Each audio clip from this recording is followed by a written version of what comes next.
Bonjour à toutes et à tous. Alors, je vais vous faire écouter un petit bout d'une interview faite le 24 octobre 2014 sur Radio Gazelle. Une interview d'Alain Soral. Donc vous allez écouter juste quelques minutes. La fin, l'interview dure un peu plus d'une heure, mais je vous fais écouter 3-4 minutes. Et je commence ça avec vous. Sujet, mais bon, je pense aussi, je suis limité par le temps parce que j'ai une autre interview, mais je pense qu'on aura l'occasion une autre fois pour essayer d'aborder.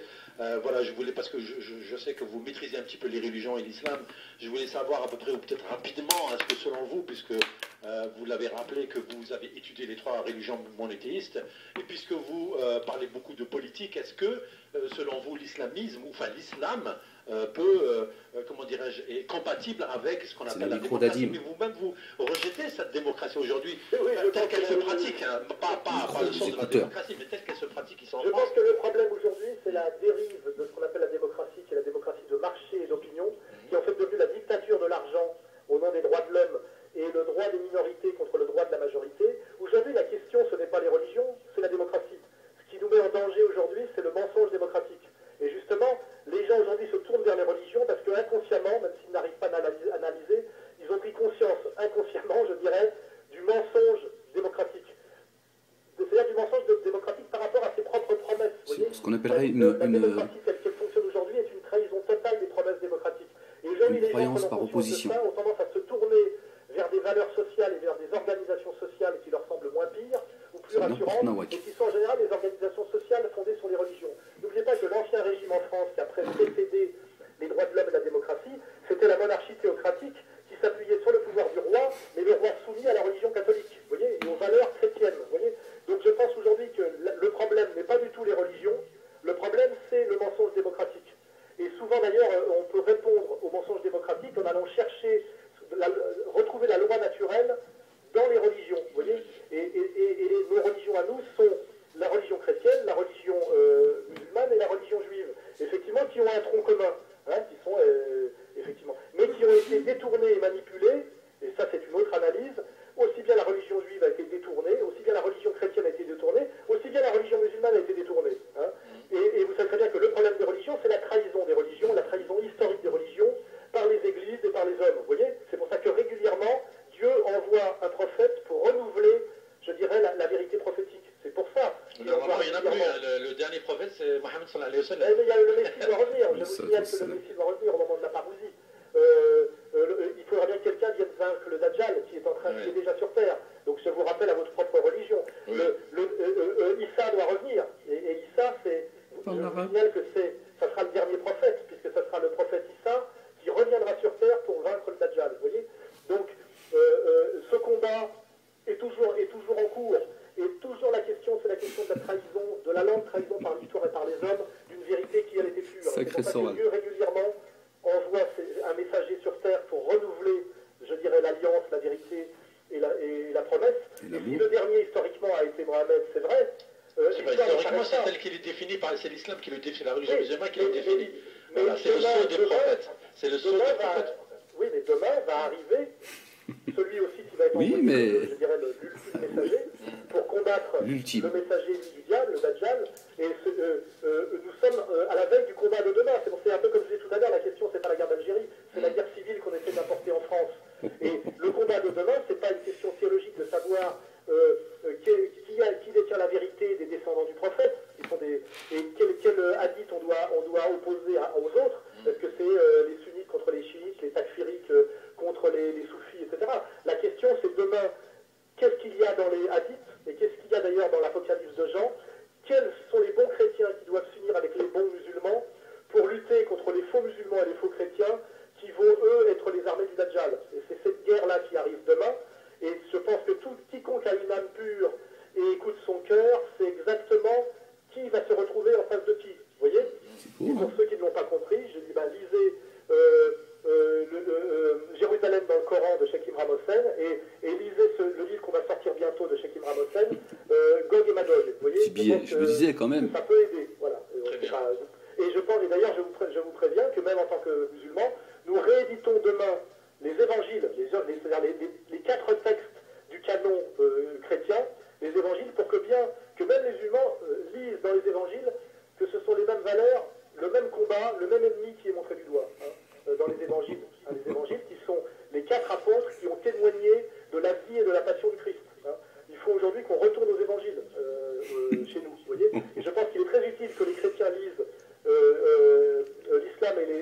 même ennemi. Du canon respectable et respecté. Mais il est très utile aussi que les musulmans redécouvrent les chrétiens, non pas à travers le puritanisme, les évangélistes et toutes ces religions perverties, chrétiennes perverties selon moi, hein, et sionisées, mais redécouvrent le vrai canon, le vrai fondement de la religion chrétienne qui, comme chez vous, est le Coran, les 4 évangiles. Et pour ça, nous allons rééditer les évangiles dans une version qui n'est pas une version post-vaticandaire, hein, avant Vatican II, pour que aussi, c'est utile, les gens d'autres religions abrahamiques révélées redécouvrent ce que c'est que le vrai christianisme. Et ils y redécouvriront des frères de combat et des frères de valeur. C'est important. Voilà.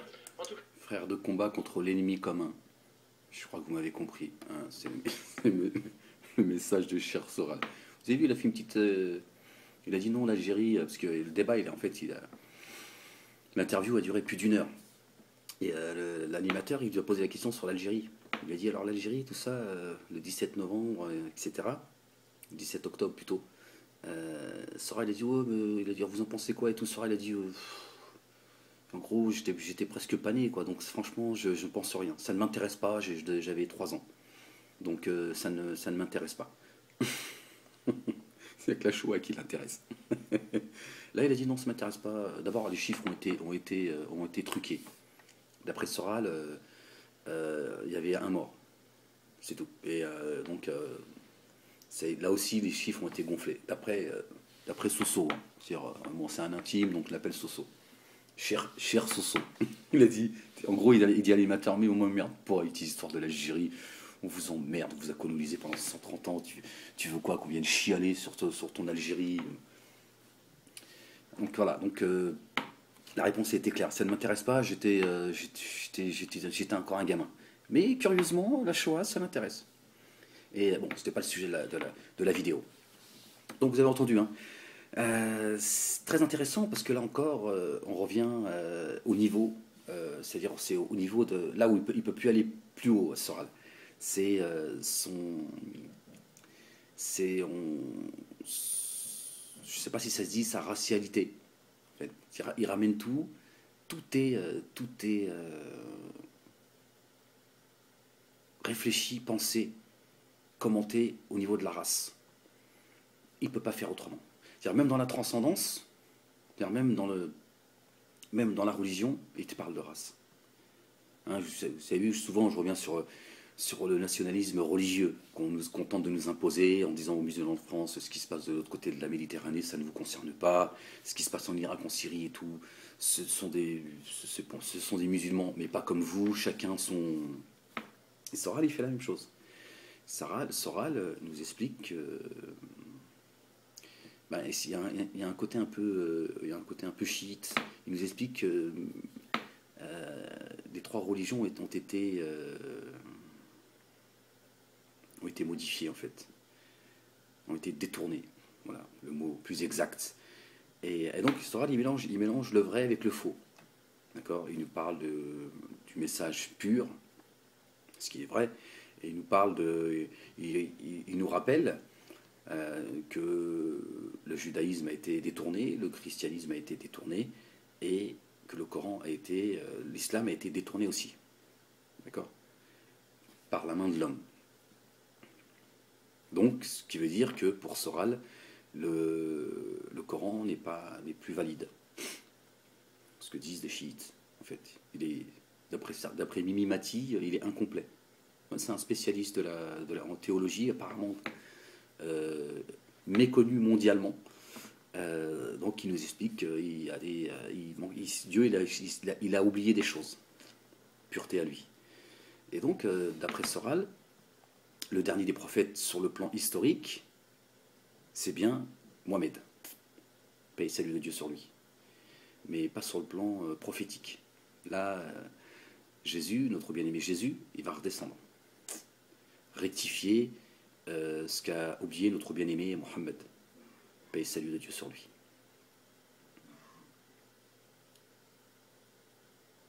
Parce que chez Soral, c'est là où je parle de racialité.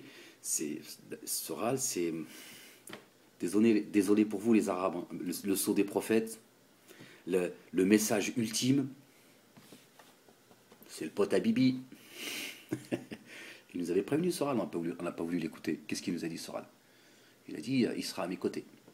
C'est pas je serai à ses côtés, il sera sur ma droite.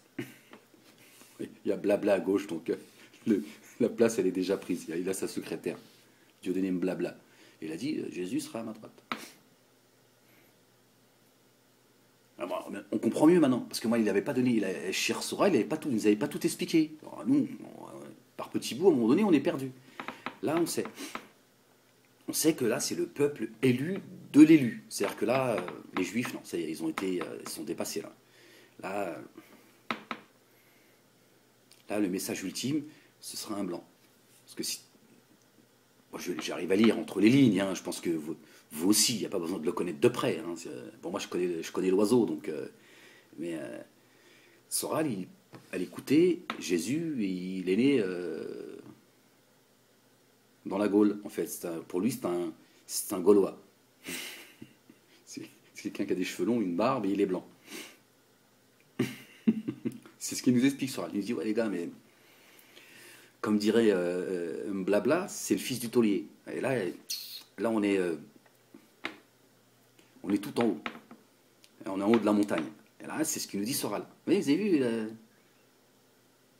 ce qu'ils ont en commun? Il nous dit, message ultime, il sera délivré par Jésus. Et voilà, il fermera le message... la boucle sera bouclée. C'est très intéressant de voir que même là, même dans la transcendance, il trouve le moyen de nous dire, désolé les gars, mais Jésus, ce sera lui, c'est lui l'élu, parce qu'il est blanc. Comme son ancien... acolyte Marc Georges, qui nous explique que la shahada, la ilaha illallah Muhammad Rasulullah, j'atteste qu'il n'y a du Dieu, que Mohammed est son messager, est une trahison des prophètes antérieurs. Et surtout, une trahison envers Jésus, fils de Marie, qui a une naissance miraculeuse. Et donc, voilà, d'attester qu'il n'y a du Dieu et que Mohammed est son envoyé, et salut de Dieu sur lui, c'est quelque part de le mettre au summum de la prophétie et de presque mépriser les autres, ce qui est faux, puisque même Marc Georges, dans son petit commentaire qu'il a fait, il dit, pourtant Dieu nous rappelle la filiation des prophètes. Bon, il se protège parce qu'il se dit, faut que je fasse attention parce que je vais finir pendu moi aussi. Oui, effectivement, nous ne faisons nulle différence entre les prophètes. Marc Georges, Soral et certains, c'est pas une question de couleur de peau, c'est pas une question de culture, c'est pas une question de... C'est Dieu, il donne des qualités à qui il veut. Et le prophète de l'islam, qui vient d'une contrée d'Arabie, effectivement, le Coran est descendu en arabe littéraire, une langue claire, ne fait pas des Arabes, d'abord ne fait pas des Arabes des privilégiés, mais Dieu donne des qualités à qui il veut, et il a fait de lui le meilleur des hommes, c'est tout. Mais tout croyant, tout musulman, ne dira jamais que le prophète, notre bien-aimé Mohammed, paix et salut de Dieu sur lui, alayhi salam, est meilleur que notre bien-aimé Jésus, Moïse, etc., David, Noé, paix et salut de Dieu sur eux, alayhi salam, parce qu'ils ont tous leurs qualités, leurs défauts. Certains ont fait des erreurs, mais ils sont tous, à nos yeux, des gens qui ont été élus, qui ont été choisis par Dieu en tant que messagers ou prophètes, donc nous ne faisons nulle différence entre eux. D'accord ? Un musulman aujourd'hui, moi par exemple, si j'étais né au temps de Jésus, ma religion serait, je suivrais l'évangile. Si j'étais né à l'époque de Moïse, salam, paix sur lui, je suivrais la Torah, etc. C'est-à-dire que le musulman, quelle que soit l'époque à laquelle il serait né, en tant que croyant, il aurait suivi le prophète actuel. C'est pas une question de il est arabe, il est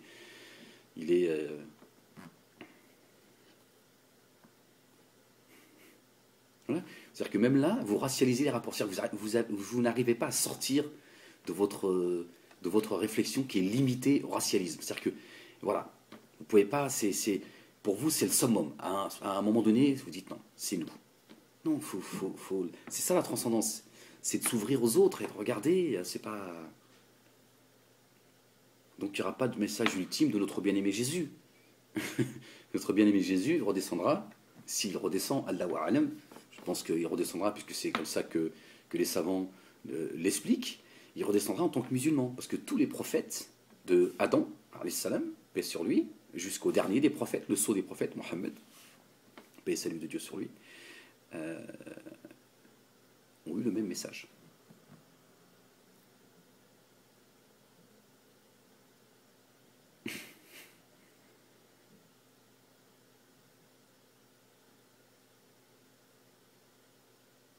Absolument rien à voir avec les explications que nous donne notre ami Soral, qui veut absolument, là encore, faire briller la race blanche, ce qui n'a aucun sens. Ce qui n'a aucun sens, Alain Soral.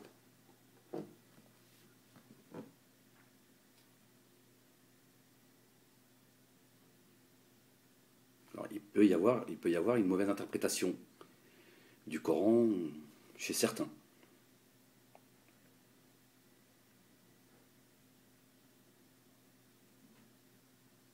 Mais le Coran n'a pas été altéré, Alain, parce que Dieu a dit nous sommes le garant du livre. Parce qu'effectivement, si Dieu n'avait pas été le garant du Coran, effectivement, il aurait envoyé un autre prophète après le prophète Mohammed. Alayhi salam, paix et salut de Dieu sur lui. Parce que l'être humain, il est comme ça. Il aurait encore mis la main, il aurait encore mis sa patte pour essayer de prendre ce qui l'arrange et d'enlever ce qui le dérange. Mais là, il a dit tu es le sceau des prophètes. Et pour la petite histoire, le prophète sallam, Allahu a'lam, Dieu seul sait, à vérifier, mais de ce que moi j'ai appris, il a dit que le meilleur ami parmi les prophètes, c'est Jésus. Et quand il est allé chercher la prière, au lotus, il a rencontré Jésus, Moïse, plusieurs prophètes. Moïse l'a conseillé plusieurs fois. Quand il est allé chercher les prières, on devait faire 50 prières par jour. Après 40, 30, 20, 10, 5. Et après, le Moïse lui a dit non. Et sur lui, il a dit non, Mohammed, remonte voir Allah. Il dit 5, c'est trop. Par expérience, je sais. Et après d'être passé de 50 à 5. Et le prophète Sam, il a dit je peux plus, j'ai honte. Je ne peux pas retourner voir Allah et lui dire Allah, 5, c'est trop. Et donc, c'est la volonté de Dieu. Et donc, les musulmans font 5 prières par jour et c'est compté auprès de Dieu comme 50 prières. Chaque prière compte 10.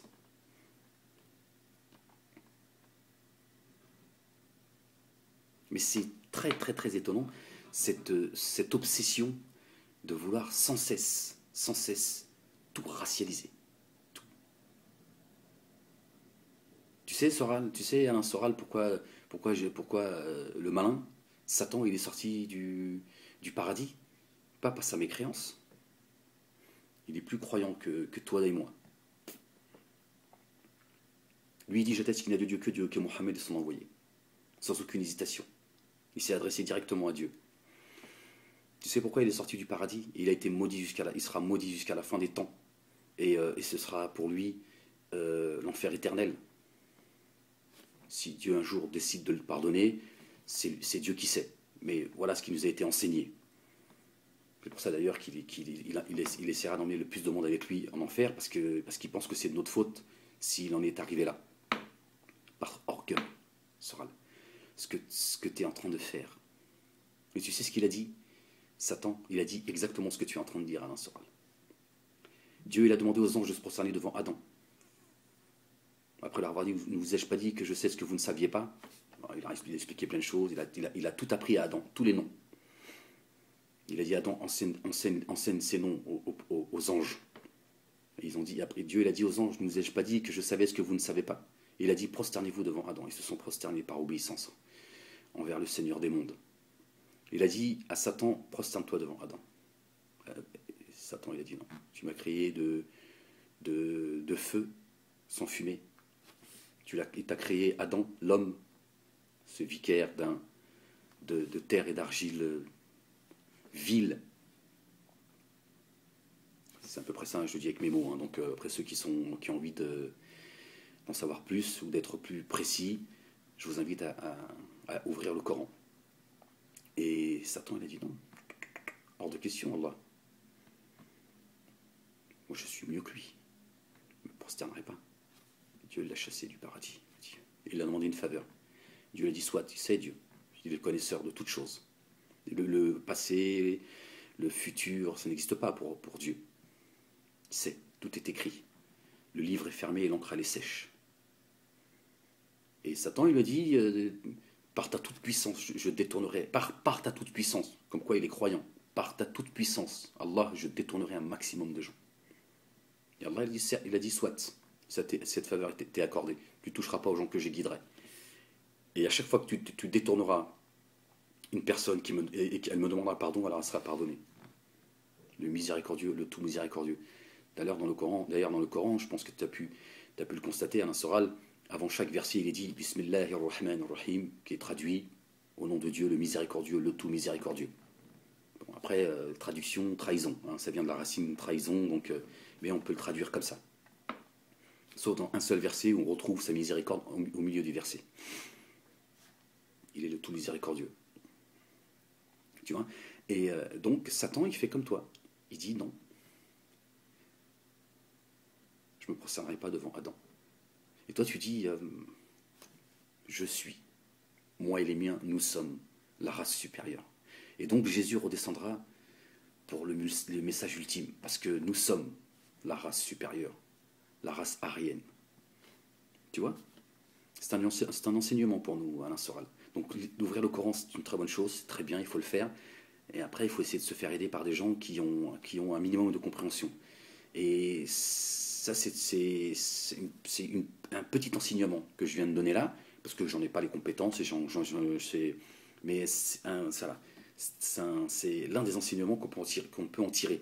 C'est l'orgueil, on sentira même pas l'odeur du paradis de se gonfler comme ça d'orgueil et de se croire supérieur aux autres. Parce que quand on juge les gens en fonction de ce qu'on est, c'est déjà de l'orgueil. Tu vois? Donc tu peux pas accepter le dessein et la volonté de Dieu par ton orgueil, Alain. Tu dis non, le message ultime, ce ne sera pas par un arabe. Parce que pour toi, islam égale arabe. Même si tu as certainement connaissance que islam ne veut pas dire arabe, puisque dans la communauté musulmane, qui a plus de 2 milliards aujourd'hui, on ne parle pas de ceux qui sont partis, que Dieu pardonne aux musulmans, aux musulmanes et à ceux qui nous ont précédés dans la foi.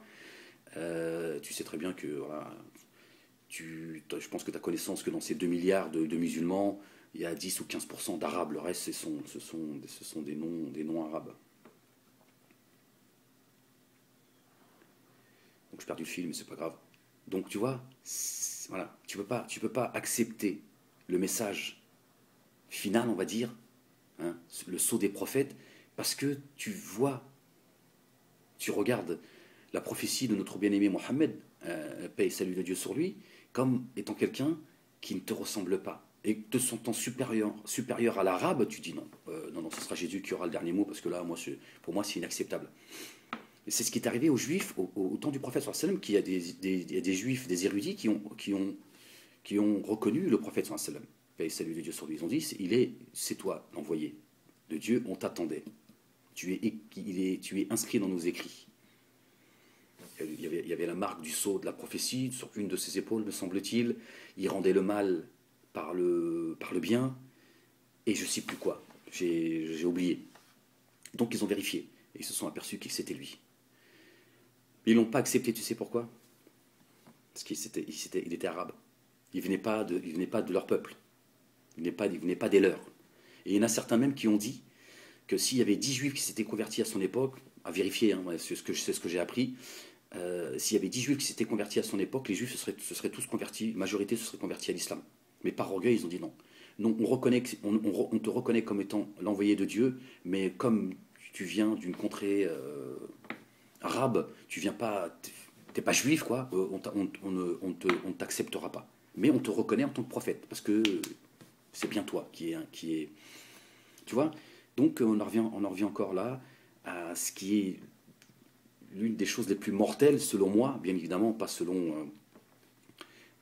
c'est l'orgueil. D'ailleurs, pour ça que notre bien-aimé Mohammed, paix et salut de Dieu sur lui, alayhi salatu wassalam, nous a dit de nous écarter du nationalisme et du tribalisme. Et toi, tu nous ramènes le nationalisme comme ceux qui sont en train de nous amener le nationalisme dans la tête des musulmans, dans la religion. Tu vois, tu veux absolument que Jésus soit le messager ultime.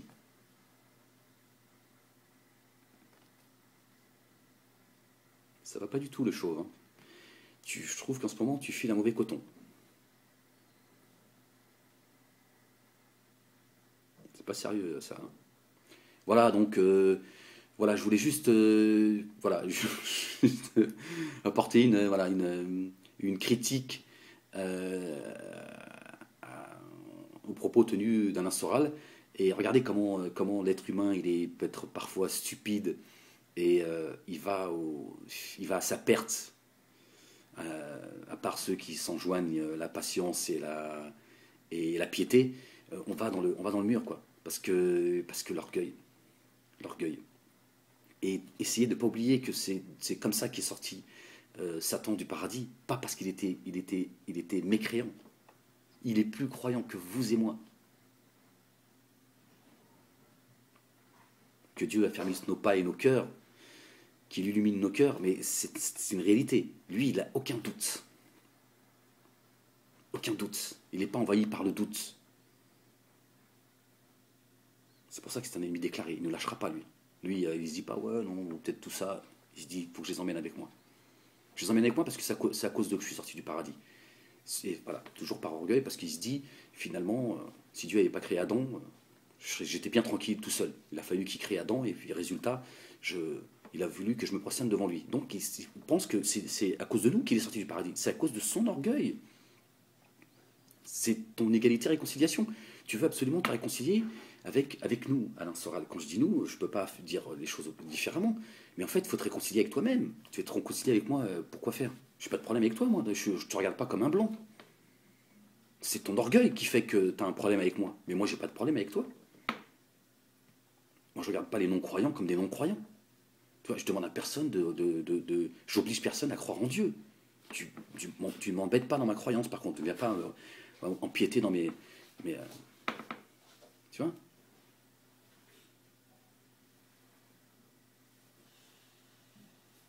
Voilà. Bon, ben, je vous salue et puis je vous dis à très vite. Ciao.